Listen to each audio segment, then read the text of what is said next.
Mutual ஃபண்ட்ஸ்ல 5, 10 வருஷமா invest பண்ணியுமே எந்த ஒரு ப்ராஃபிட் வரலன்னு எப்பயாவது நீங்க நெனச்சிருக்கீங்களா?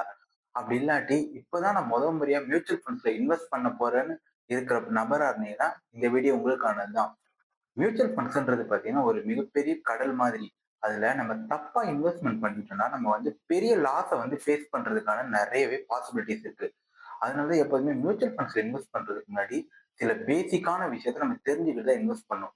இந்த வீடியோல மியூச்சுவல் ஃபண்ட்ஸ்னா என்னன்றது ஒரு பேசிக்கான எக்ஸாம்பிளோட நம்ம பார்க்கலாம். அதே மாதிரி இந்த மியூச்சுவல் ஃபண்ட்ஸ்ல இருக்க மிகப்பெரிய மிஸ்டேக்ஸ் என்னன்றதையும் இந்த வீடியோல நம்ம டீட்டெயிலா பார்க்கலாம். இந்த வீடியோவோட கடைசியில பார்த்தீங்கன்னா, ஒரு மிகப்பெரிய சீக்ரெட் ஒண்ணு சொல்றேன். இந்த சீக்ரெட் என்ன மாரி யூஸ் ஆகும்ன்னு பார்த்தீங்கன்னா, உங்களுக்கு வர ப்ராஃபிட்ட பார்த்தீங்கன்னா 2 மடங்கா உங்களுக்கு டபுள் பண்ணி குடுக்கும். அது மட்டும் இல்லாம, இத நீங்க ப்ராசஸ கரெக்ட்டா பண்ணீங்கன்னா, நீங்க நெனச்சு கூட பார்க்க முடியாத அளவுக்கு கூட உங்களுக்கு ப்ராஃபிட் வரதுக்கான பாசிபிலிட்டீஸ் இருக்கு. வணக்கம் மக்களே! நான் ராஜ்குமார் பாரதி. இந்த சேனல் ராஜ்குமார் பாரதி டிகோட்ஸ். இப்போ பெரும்பாலான மக்கள் பார்த்தீங்கன்னா, நான் மியூச்சுவல் ஃபண்ட்ஸ்ல இன்வெஸ்ட் பண்றேன், மியூச்சுவல் ஃபண்ட்ஸ்ல இன்வெஸ்ட் பண்றேன்னு சொல்றாங்க. ஆக்சுவலா மியூச்சுவல் ஃபண்ட்ஸ்னா என்னன்னு நமக்கு யாருக்கா ஐடியா இருக்கா? நம்ம டிவில கூட பார்த்தீங்கன்னா, மியூச்சுவல் ஃபண்ட்ஸ்ல போடுங்க கேரண்டியான ரிட்டர்ன்ஸ் வரும் அப்படின்னு சொல்றாங்க. ஆக்சுவலா நம்ம இங்க மியூச்சுவல் ஃபண்ட்ஸ்ன்றது என்னன்னு நமக்கு நெறைய பேருக்கு தெரியறதே கிடையாது. உங்களுக்கு ஒண்ணு எக்ஸாம்பிளோட சொல்றேன். இப்ப நான் சென்னையில இருக்கேன். நான் இப்ப பார்த்தீங்கன்னா, மதுரை வரைக்கும் போணும். இப்ப நான் ஒரு பிரைவேட் பஸ்ல போறேன். அந்த பஸ்ல மொத்தம் 20 பேர் போறதுக்கான சீட் இருக்குன்னு வச்சுக்கோங்க. அதுல நான் என்ன பண்றேன், நான் போற அந்த ஒரு சீட் இருக்குல்ல, அதுக்கான டிக்கெட் எடுக்கிறேன். அதே மாரி மிச்சம் இருக்க 19 சீட்லயும் யார் யாருக்கு வேணுமோ அவங்கவங்க டிக்கெட் எடுத்திருப்பாங்க. நான் யார்கிட்ட இருந்து டிக்கெட் வாங்குவேன்? நான் போயிட்டு அந்த கண்டக்டர் கிட்ட என்னோட என்னோட சீட்டுக்கான டிக்கெட்ட வாங்கிப்பேன். இதே மாரி 19 பேரும் வாங்கியிருப்பாங்க. இப்போ கண்டக்டர் என்ன பண்ணுவாரு? அந்த 20 பேருக்கிட்டயும் இருக்கிற டிக்கெட் காச வாங்கிட்டு, அவரு போயிட்டு அந்த பஸ்ஸ எடுப்பாரு. அவர் பார்த்தீங்கன்னா, அந்த பஸ் எடுப்பாரு. அவர் என்ன பண்ணுவாரு, மதுரையில விட்டுட்டு, அந்த நம்ம காசுலாம் இருக்குல்ல, அத வச்சு அவர் இந்த டிராவலுக்கான எக்ஸ்பென்ஸ மேனேஜ் பண்ணுவாரு. லைக் எக்ஸாம்பிள் மியூச்சுவல் ஃபண்ட்ஸ்ல என்னன்னு பார்த்தீங்கன்னா, இப்ப அந்த ஒரு டிக்கெட் இருக்குல்ல, அதுதான் நான் பண்ற இன்வெஸ்ட்மென்ட். அதாவது என்னோட இண்டிவிஜுவல் எஸ்ஐபி. இதே மாரி இந்த மிச்ச 19 பேர் இருந்தாங்கல்ல, அவங்க எல்லாருமே காமன் பீப்பிள். அவங்களும் பார்த்தீங்கன்னா, என்ன மாரியே அந்த மியூச்சுவல் ஃபண்ட்ஸ்ல இன்வெஸ்ட் பண்றாங்க. அந்த மியூச்சுவல் ஃபண்ட்ஸோட ஓனர் இருக்கார்ல, அவரு தான் இந்த இடத்துல பஸ்ஸோட ஓனர். லைக் எக்ஸாம்பிள் மியூச்சுவல் ஃபண்டோட ஃபண்ட் மேனேஜர் என்ன பண்ணுவாருன்னு பார்த்தீங்கன்னா, இந்த மணி எல்லாம் இருக்குல்ல, இந்த மணி எல்லாத்தையும் கலெக்ட் பண்ணி, அவர் போயிட்டு இந்த மியூச்சுவல் ஃபண்ட்ல எந்த ஸ்டாக்ல நம்ம எவ்வளவு வாங்குனா நமக்கு ப்ராஃபிட் கிடைக்கும். இது எல்லாமே பேலன்ஸ் மேனேஜ் பண்றது யாருன்னு பார்த்தீங்கன்னா, அந்த ஃபண்ட் மேனேஜர். இந்த ஃபண்ட் மேனேஜரே நம்மளோட காசெல்லாம் ஹேண்டில் பண்றார்ல, இதுக்காக அவருக்கு நம்ம குடுக்குற மணி அந்த எக்ஸ்பென்ஸ் ரேஷியோன்றது தான் அவருக்கு நம்ம குடுக்குற அவருக்கான சேலரி, அவருக்கு என்னென்ன விதமான டேட்டா தேவையோ அது எல்லாமே எடுத்துக்கிறது தான் இந்த எக்ஸ்பென்ஸ் ரேஷியோன்னு நம்ம சொல்லுவோம். லைக் எக்ஸாம்பிள் பார்த்தீங்கன்னா, நம்ம சர்வீஸ் சார்ஜ்ன்னு கூட நம்ம சிம்பிளா புரியிறதுனால நம்ம சர்வீஸ் சார்ஜ்ன்னு வச்சுக்கலாம். இதுதான் மியூச்சுவல் ஃபண்ட்ஸ்ன்றது. மியூச்சுவல் ஃபண்ட்ஸ் என்னன்னா, நான் என்னால முடிஞ்ச காச கொண்டு போயிட்டு ஒரு ஃபண்ட் மேனேஜர் குடுப்பேன். அந்த ஃபண்ட் மேனேஜர் அத வச்சு இருக்கிற ஸ்டாக்ஸ் எல்லாம் வாங்கி இன்வெஸ்ட்மென்ட் பண்ணி, அதுலருந்து அவரு எனக்கு ப்ராஃபிட் பண்ணி குடுப்பார். அதுக்காக நான் குடுக்குற கமிஷன் தான் பார்த்தீங்கன்னா, அந்த எக்ஸ்பென்ஸ் ரேஷியோன்றது. மியூச்சுவல் ஃபண்ட்ஸ்ல இன்வெஸ்ட் பண்றவங்ககிட்ட நான் பார்த்த மிக முக்கியமான 10 மிஸ்டேக்ஸ் என்னன்னு பார்த்தீங்கன்னா, ஃபர்ஸ்ட் மிஸ்டேக் பார்த்தீங்கன்னா, போன வருஷம் ஏதோ ஒரு மியூச்சுவல் ஃபண்ட்ஸ் ஒரு நல்ல ரிட்டர்ன் குடுத்திருக்குல்ல, அதே மியூச்சுவல் ஃபண்ட்ஸ்ல இந்த வருஷமும் ரிட்டர்ன்ஸ் இவங்க எக்ஸ்பெக்ட் பண்றது. லைக் எக்ஸாம்பிள் சொன்னா, இப்ப நான் புதுசா இன்வெஸ்ட்மென்ட் பண்ணணும்னு வரேன். நான் என்ன இப்ப பேசிஸ்ல இன்வெஸ்ட்மென்ட் பண்றாங்க நெறைய பேர் பார்த்தீங்கன்னா, அ எந்த மியூச்சுவல் ஃபண்ட் போன வருஷம் நல்ல ரிட்டர்ன் குடுத்ததுன்னு தேடுறாங்க. அது மாரி ஒரு 2 3 மியூச்சுவல் ஃபண்ட்ஸ் இருக்குல்ல, அந்த 2, 3 மியூச்சுவல் ஃபண்ட்ஸ்ல இவங்க இன்வெஸ்ட்மென்ட் பண்றாங்க. இவங்க அதுக்கு முன்னாடி பார்க்க வேண்டிய எந்த ஒரு விஷயத்தையுமே பார்க்கறது கிடையாது. அந்த மியூச்சுவல் ஃபண்ட்ஸோட எக்ஸ்பென்ஸ் ரேஷியோ என்ன? அது ஸ்மால் கேப்பா? லார்ஜ் கேப்பா? இல்லாட்டினா அது ஃப்ளெக்ஸி கேப்பா? அத பத்தி அவங்க பார்க்கறதே இல்ல. போன வருஷம் இது நல்ல ரிட்டர்ன் குடுத்திருக்கு. அப்ப இந்த வருஷமும் அது நல்ல ரிட்டர்ன் குடுத்துன்னு வாங்குறாங்க. நம்ம எப்போதுமே பந்தயத்துல ஓடுற குதிரை மேல பெட் கட்டவே கூடாது. ஏன்னா அது ஆல்ரெடி நல்லா ஓடிருச்சு. இப்பயும் ஓடுமான்னு கேட்டா அது டவுட் தான். ஸோ அதனால நம்ம என்ன மியூச்சுவல் ஃபண்ட்ஸ்ல இன்வெஸ்ட்மென்ட் பண்ண போறோம்ன்றத நல்லா டிசைட் பண்ணிட்டு தான் பண்ணணும். செகண்ட் ஒன் பார்த்தீங்கன்னா, எஸ்ஐபிய இவங்க எப்ப இன்வெஸ்ட்மென்ட் பண்ணணுமோ அந்த டைம்ல ஸ்டாப் பண்றது. லைக் எக்ஸாம்பிள் உங்களுக்கு ஒரு சொல்றேன். நம்ம வீட்ல ஒரு செடி இருக்கு. அந்த செடிக்கு நம்ம 1 வாரமா தண்ணி ஊத்திட்டே வரோம். திடீர்னு பார்த்தீங்கன்னா, அடுத்த 1 வாரம் நம்ம தண்ணி ஊத்தவே இல்ல. அப்ப என்ன ஆகும்? அந்த செடி பார்த்தீங்கன்னா செத்துரும். அதே மாரி தான் இந்த மியூச்சுவல் ஃபண்ட்ஸ்ல இன்வெஸ்ட் பண்ற நம்ம எல்லாரும் பார்த்தீங்கன்னா, டிசிப்ளினா ரெகுலரா இன்வெஸ்ட்மென்ட் பண்ணிட்டே வரணும். நான் ஒரு 1 வருஷம் இன்வெஸ்ட்மென்ட் பண்ணிட்டேன். அதுக்கப்புறம் நான் இன்வெஸ்ட்மென்ட் பண்ண மாட்டேன். அந்த மாரி நம்ம ஸ்டாப் பண்ணவே கூடாது. 3 விஷயம் பார்த்தீங்கன்னா, நம்ம எப்போ கிரைசிஸ் வருதோ அந்த மாரி டைம்ல தான் நம்ம நெறைய வாங்குறோம். ஆனா, இவங்க என்ன தப்பு பண்றாங்க பார்த்தீங்கன்னா, அந்த டைம்ல சுத்தமா ஸ்டாப் பண்ணிடுறாங்க. எக்ஸாம்பிள் சொல்லணும்னா, இப்ப கோல்டு எல்லாம் இருக்கு. இப்ப கோல்டு வந்து பார்த்தீங்கன்னா, ஒரு நாளைக்கு எக்ஸாம்பிள் சவரனுக்கு ரூ. 2000 குறையுதுன்னா, அந்த டைம்ல நம்ம போய் வாங்குவோம். ஆனா இவங்க அந்த டைம்ல வாங்காம இருக்கணும். ஏன்னா மார்க்கெட் வந்து டவுன் ஆவுது. இந்த மாரி டைம்ல போய் இன்வெஸ்ட் பண்ணக்கூடாதுன்னு நெனைக்கிறாங்க. உங்களுக்கு நான் சொல்றது புரியும்னு நெனைக்கிறேன். இப்போ கோல்டு வந்து விழும்போது நம்ம வாங்கணும்னு நெனைக்கிறோம். அதே மாரி ஸ்டாக் மார்க்கெட் விழும்போது பார்த்தீங்கன்னா, நம்ம வாங்குறதே கிடையாது. ஐயோ! ரெட்ல இருக்கு. இந்த டைம்ல வாங்குறதுக்கு எனக்கு ஃபியரா இருக்குன்ட்டு அந்த டைம் நம்ம வாங்குறதே கிடையாது. நெக்ஸ்ட் முக்கியமான விஷயம் பார்த்தீங்கன்னா, ஃப்ரெண்ட் சொன்னான்னு இன்வெஸ்ட்மென்ட் பண்றது. இது எப்படி இருக்குன்னா, என் ஃப்ரெண்டுக்கு ஒரு ஷர்ட் இருக்கு. அந்த ஷர்ட் அவனுக்கு கரெக்ட்டா இருக்கும். அதே மாரி அவனோட ஷூ சைஸ் பார்த்தீங்கன்னா, நம்பர் 10. இது வந்து அவனுக்கு கரெக்ட்டா இருக்கும். அதே ஷர்ட், அதே ஷூ பார்த்தீங்கன்னா, எனக்கு கரெக்ட்டா இருக்குமான்னு பார்த்தா இருக்காது. அவனோட ரெக்வயர்மென்ட் வேற, என்னோட ரெக்வயர்மென்ட் வேற. ஸோ அப்படி இருக்கும்போது, அவனுக்கு செட் ஆவுறது எனக்கும் அதே மியூச்சுவல் ஃபண்ட் செட் ஆகணும்னு எந்த அவசியமும் இல்ல.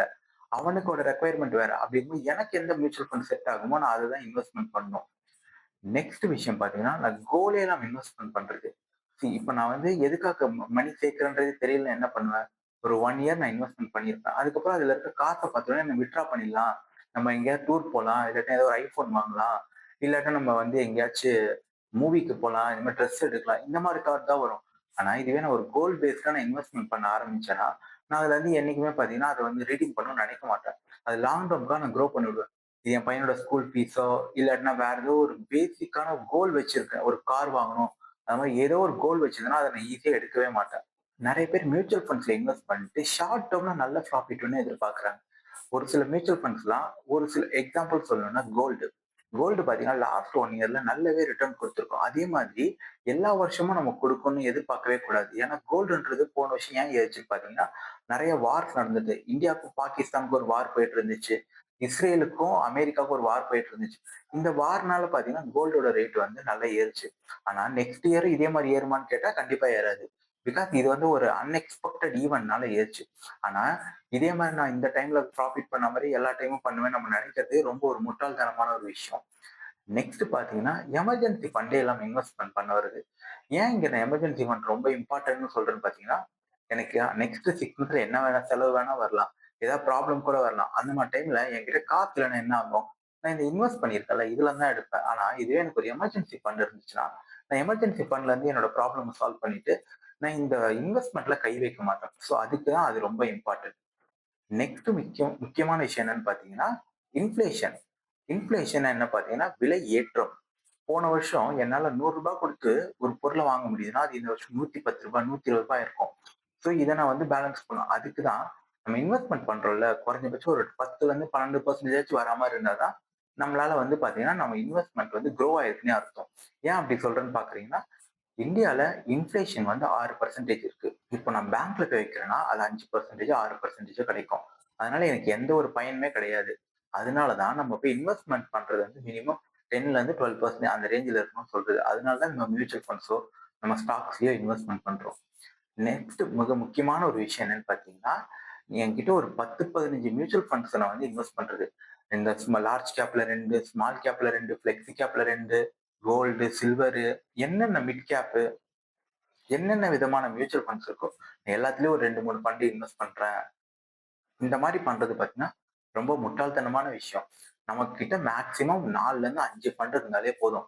நம்ம அதுல கரெக்ட்டா அசெட் அலோகேஷன் பண்ணி எவ்வளோ பெர்சன்டேஜ் எந்தெந்த செக்டார்ல நம்ம இன்வெஸ்ட்மென்ட் பண்ண போறோம்ன்றத தான் நம்ம கான்சன்ட்ரேட் பண்ணுமே தவிர, நான் 10 மியூச்சுவல் ஃபண்ட்ஸ் வச்சிருக்கேன், 15 மியூச்சுவல் ஃபண்ட்ஸ் வச்சிருக்கேன்னு நெனைக்கிறது ரொம்ப தப்பு.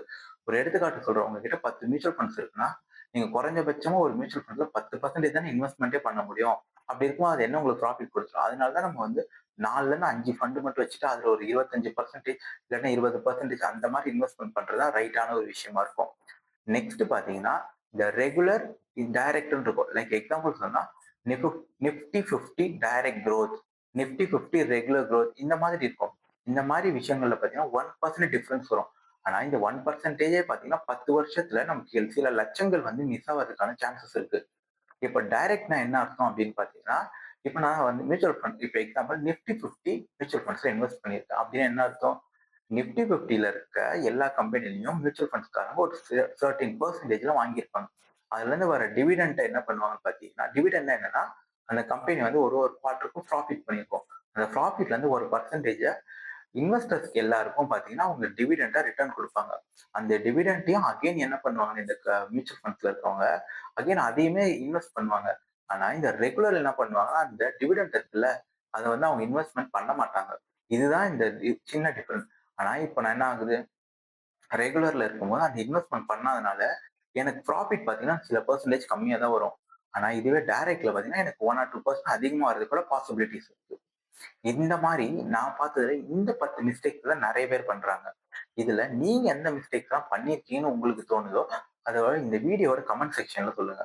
இந்த வீடியோவோட ஸ்டார்ட்டிங்ல உங்களுக்கு ஒரு சீக்ரெட் சொல்றேன்னு சொல்லியிருந்தேன்ல, அது என்னன்னு பார்த்தீங்கன்னா, ஸ்டெப் அப் எஸ்ஐபி தான் அது. இப்ப எக்ஸாம்பிள் நான் நார்மலா மந்த்லி ஒரு ₹5000 எஸ்ஐபி பண்ணிட்டு வரேன். இதே மாதிரி நான் 20 வருஷம் எஸ்ஐபி பண்றேன். ஸோ இந்த 20 வருஷம் கழிச்சு எனக்கு 50,00,000 எனக்கு ரிட்டர்ன்ஸா வந்திருக்குன்னு வச்சுக்கோங்க. செகண்ட் ஒரு எக்ஸாம்பிள் சொல்றேன்.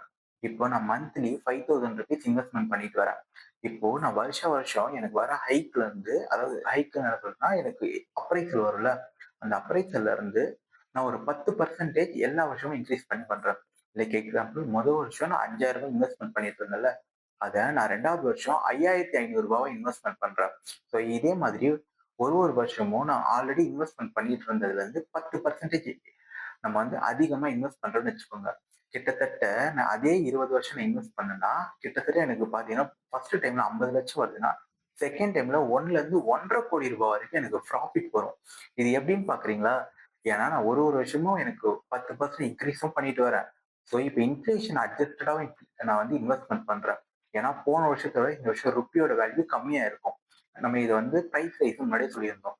அப்படி இருக்கும்போது நான் இன்வெஸ்ட்மென்ட் பண்ற மணியும் அதிகமாகுது. அந்த மணி பார்த்தீங்கன்னா, மார்க்கெட்ல ரொம்ப வருஷம் இருக்கு. எப்போதுமே மார்க்கெட்ல நம்ம டைமிங் பண்றத விட, எவ்வளோ வருஷம் அந்த இன்வெஸ்ட்மென்ட் கூடவே டிராவல் பண்றது தான் ரொம்ப முக்கியம். அப்படி இருக்கும்போது என்ன ஆகும்ன்னு பார்த்தீங்கன்னா, எனக்கு நல்ல ரிட்டர்ன்ஸ் பார்த்தீங்கன்னா, நான் எதிர்பார்த்தத விட அதிகமா வரும். இந்த ரிட்டர்ன்ஸ் எப்படி இருக்குன்னா, கிட்டத்தட்ட நீங்க ஸ்டார்ட்டிங்ல ஸ்டெப் அப்பே பண்ணாம நீங்க இன்வெஸ்ட்மென்ட் பண்ணிட்டு வரத விட 2லருந்து 3 மடங்கு அதிகமா இருக்கும். இதுவரைக்கும் இந்த வீடியோ உங்களுக்கு யூஸ்ஃபுல்லா இருந்துச்சுன்னா, இந்த வீடியோக்கு ஒரு லைக் பண்ணுங்க. அதே மாரி இந்த சேனல்ல வர வீடியோஸ் நீங்க கன்டினியூஸா பார்க்கணும்னு வச்சீங்கன்னா, சப்ஸ்கிரைப் பண்ணுங்க. இந்த சேனல பத்தி உங்க ஃப்ரெண்ட்ஸ்க்கும், ஃபேமிலிக்கும் சொல்லுங்க. Thank you.